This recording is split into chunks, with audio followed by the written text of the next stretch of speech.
If you had asked people what the perception of Peter was, they would have told you that he lived up to his name of being unstable in the same way that small, loose rocks are unstable. He was always prone to doing or saying something impulsively that would get him into trouble. And today was no different. Just the other day, he confessed and affirms that Jesus is in fact the Messiah, the Son of God. It's a great affirmation.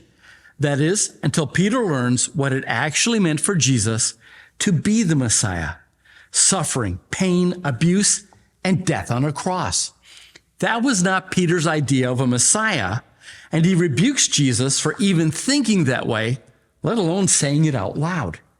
Now, in Peter's defense, how many of us would be happy if somebody we love told us that they were going to die a horrible death? In our grief, we might respond with anger or denial because what we are thinking of in that moment is how we feel at the expense of how our loved one might feel. And sometimes our responses, no matter how well-intentioned, actually hurt rather than help.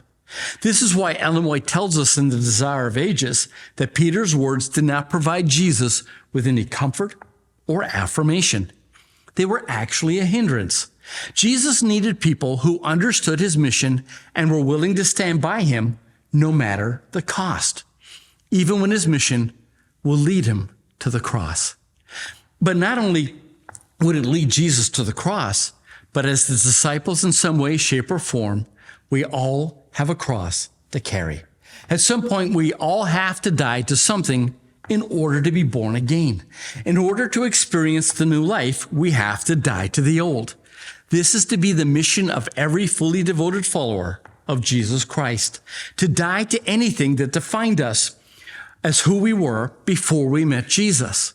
This is why Paul could say in Galatians 2:20, I have been crucified with Christ, and I no longer live, but Christ lives in me.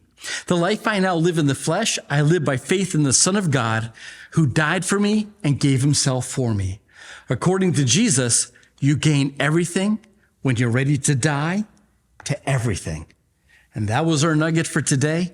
Please study your lesson and come back so we can study again tomorrow.